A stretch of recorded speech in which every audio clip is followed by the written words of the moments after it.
ser emprendedores y entendemos que el propósito de Dios es que tú seas un empresario, es que tú tengas tu propio negocio, que te tengas que ocupar en él, es que tengas la expectativa mental de estar creando, desarrollando ese servicio, ese producto, ese proceso para que todo se venga a cumplimiento. Y es cuestión de tiempo que tú le dediques a tu mente y en tu corazón. Obviamente después de orar y pedir la dirección del Señor, que tú tengas clarificado cuál es tu unidad de negocio para que venga a manifestarse porque has estado ocupado en ella. Una cosa es estar trabajando en algo y otra cosa es estar ocupado en algo. ¿Qué le digo yo a los emprendedores y a aquellos que aún son empleados? El hecho de que tú seas un empleado no quiere decir que se te corte tu capacidad de ocuparte en tu propio negocio. Puedes hacer las cosas paralelamente. Mateo 23 siempre se los he enseñado. Una cosa es necesaria hacer sin dejar de hacer la otra. Entonces, mientras eres un empleado, tú puedes seguir ocupándote en tu propio negocio, mirando conexiones, contactos, recursos, de dónde vas a sacar esto, cuál va a ser tu proveedor, cuál va a ser tu proceso productivo. Vas a empezar a estructurarlo, organizarlo, vas a hablar con Dios, vas a hablar con tu mentor, con un anciano, con un efesio, con tu pastor. Te vamos a poder dirigir en eso, pero vas a estar ocupado allí, a pesar de que tu tiempo está siendo ocupado en otras cosas. La verdadera catástrofe de un empleado es que se cancela su habilidad de crear. Porque dice: estoy ocupado, estoy trabajando, no tengo tiempo. El tiempo siempre ha existido y está presente hasta el día de hoy. Todos tenemos el mismo tiempo, pero no todos lo aprovechamos de la misma manera. Y cuando la Biblia dice que te ocupes en tus propios negocios, dedícale parte de tu tiempo a tu propio emprendimiento. Y así podrás tener acceso a las riquezas profundas que Dios tiene.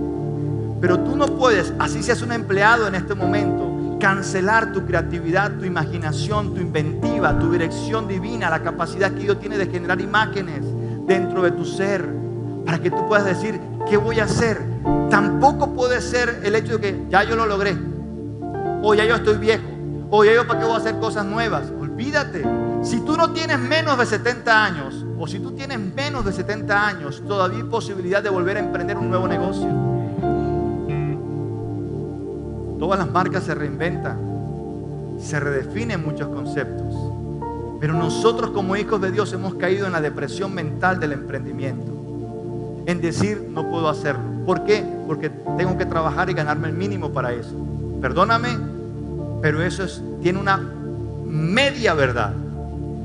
Pero mientras estás trabajando allí por un mínimo, empieza a trabajar por los millones que te esperan por causa de tu propio emprendimiento desarrollado. Ocúpate en tu propio negocio. Tercero, lo que ha dejado la pandemia: decisiones erradas por tomarlas bajo la influencia del temor. Cada decisión que nosotros tomamos marca nuestro destino. Nos desvían o nos enfocan. Pero el miedo hace que nuestro criterio en la toma de decisiones varíe y se ha contaminado para tomar decisiones equivocadas. Entre ellas las deudas. Entre ellas salir de tu lugar asignado para dar fruto. Como hombre, como pájaro que se va de su nido, tal es el hombre que abandona su lugar. Tú y yo tenemos un territorio asignado. Dios ha prefijado el orden de nuestros tiempos y los límites de nuestra habitación. Entonces me voy para Europa, entonces me voy para América, entonces me voy para diferentes partes. Hey, ¿Dios te dirigió? ¿Dios te dijo eso? ¿O es lo que tú mismo estás tomando como una determinación por causa de la influencia del espíritu de temor que está en esta era? Ten mucho cuidado en la manera como tomas decisiones. Ahora, no quiero decir con eso que no salgas del país o no hagas ningún tipo de emprendimiento por fuera. No, pero que lo hagas dirigido. No bajo la influencia del miedo, sino bajo la influencia de Dios y la guía del Espíritu Santo con fe. Nosotros no podemos hacer cosas bajo el temor. De hecho, cuando llega el temor, haz lo que el temor te dice que no hagas. Llévale la contraria. Porque allí hay éxito. Eso es un secreto de reino. Cuando el miedo aparezca y te diga: no vayas a hacer eso porque vas a quebrar, hágalo. Métase por ahí. Y te metes con fe. buscando siempre la dirección de Dios. ¿Sabes qué ha dejado esta pandemia?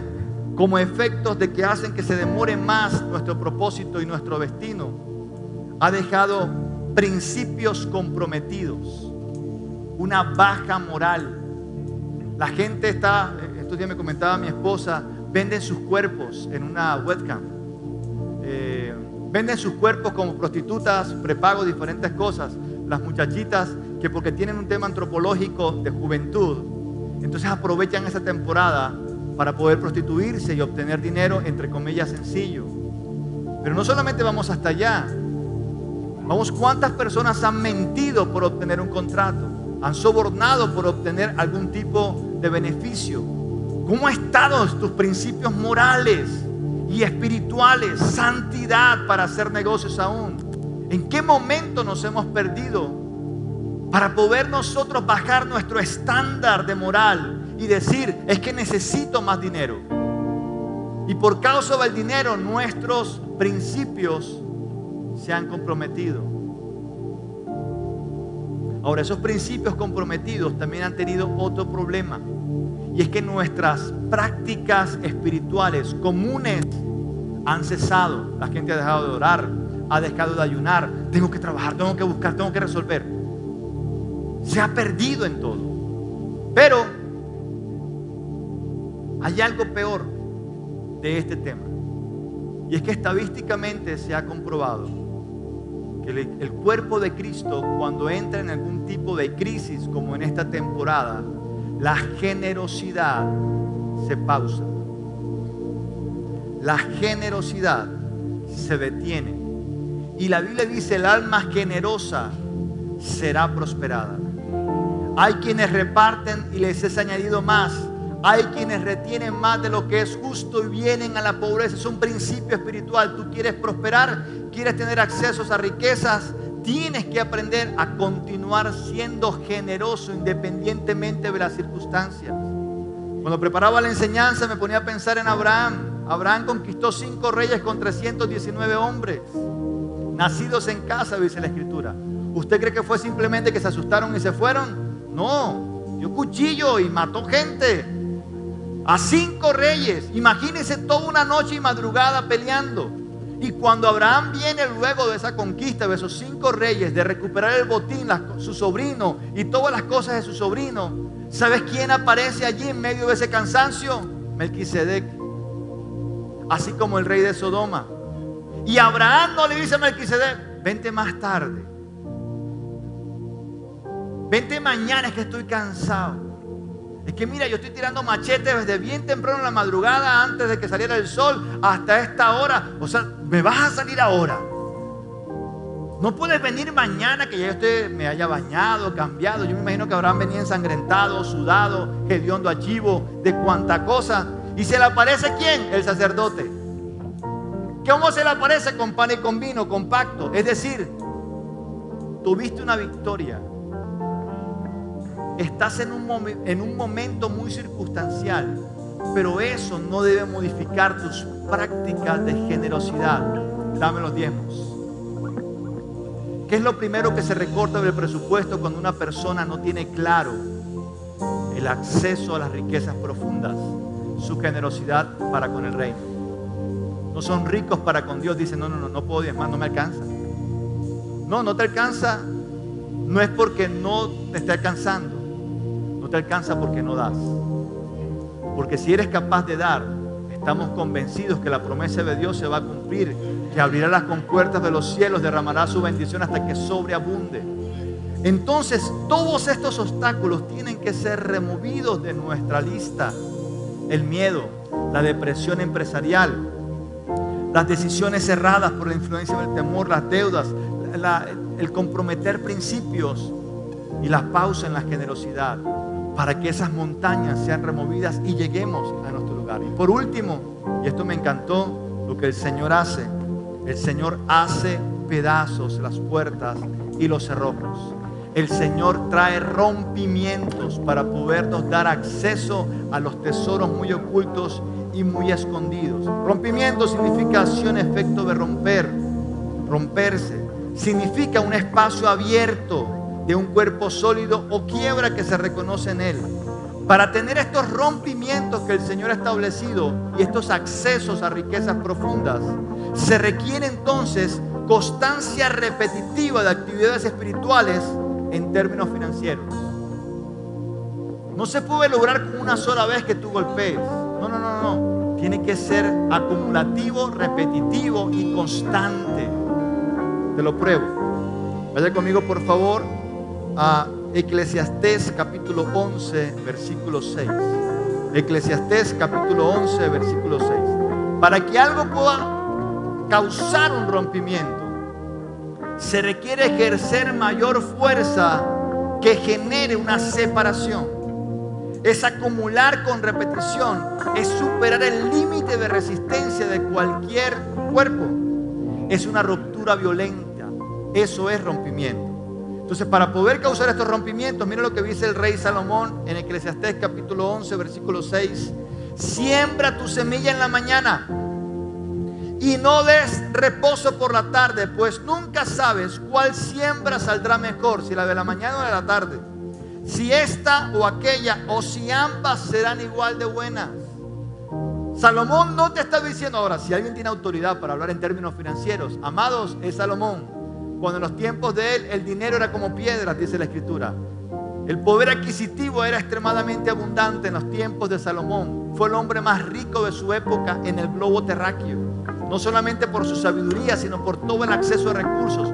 Cuando usted lee Segunda de Crónicas, se da cuenta de todos los emprendimientos que tuvo Salomón y de cómo engrandeció el reino y de cómo tenía una habilidad para hacer riqueza. De hecho, fue el que construyó el templo con los recursos que le dejó su papá, pero los que él añadió también luego. Entonces, si una persona que sabe de cómo romper y tener acceso a tesoros muy escondidos, muy ocultos, se llama Salomón. Y Salomón te está enseñando a ti: no dejes de dar, no pauses tu generosidad, siembra en la mañana, vuelve a sembrar en la tarde, porque no sabes cuál de las dos semillas va a dar más fruto, o si ambas darán mucho fruto. Pero si ya sembraste en la mañana, no cierres tu mano, no digas ya lo hice, ya sembré el mes pasado, ya sembré el año pasado, ya diezmé, ya ofrendé. No, vuelve a sembrar y vuelve a estar en generosidad para con el cielo, porque vendrán cosechas abundantes después de la semilla abundante que tú traigas.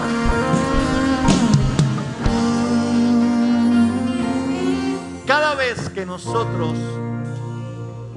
sembramos, es la evidencia de la fuerza que tenemos. Porque una persona débil siembra una sola vez y se cansó. Entonces, cuando hacen una faena de cultivo, dicen: estuve de 8 a 12 sembrando. Si tú vuelves a sembrar, quiere decir que tu fortaleza es mayor. ¿Está conmigo? Si tú dejas de sembrar, quiere decir que estás debilitado. Y Salomón dice: no, mira, siembra en la mañana y siembra también luego en la tarde. Esa es una expresión de poder, una expresión de fuerza, una expresión de fe. Porque para poder tener rompimientos tenemos que tener mayor fuerza que la resistencia del cuerpo que se nos está oponiendo. ¿Está conmigo? Ahora, esa expresión de fuerza la evidencia del apóstol Pablo en Gálatas capítulo 6, versículo 9. Vaya conmigo allá, por favor. Gálatas 6, 9. No nos cansemos de hacer el bien. ¿Y sabe cuál es el contexto? La siembra. Si usted lee el versículo 6, si lee el versículo 7, dice: Dios no puede ser burlado, todo lo que el hombre siembra, eso segará. Y cuando está hablando en el contexto de la siembra, hay una expresión de poder: no te canses. No te canses. No te canses de sembrar, no te canses en tu generosidad, no caigas en las prácticas del sistema del mundo, porque vas a obtener los mismos resultados que el mundo. No te canses, yo tengo un camino diferente. No te canses de hacer el bien. ¿Cuál es ese bien? Sembrar. No nos cansemos de hacer el bien, porque a su debido tiempo cosecharemos si no nos damos por vencidos. Nosotros en este tiempo tenemos que demostrar poder en nuestras semillas y en nuestra generosidad, sembrando constantemente, porque eso nos va a abrir las puertas. Eso va a hacer que esos tesoros escondidos podamos tener acceso a ellos, porque Dios va a ver nuestro poder, generosidad, nuestra fuerza en la siembra, en la generosidad, y Dios dirá: esa puerta tiene que abrirse porque este hombre está sembrando y no se ha cansado. Ese cerrojo tiene que romperse porque esta mujer ha estado sembrando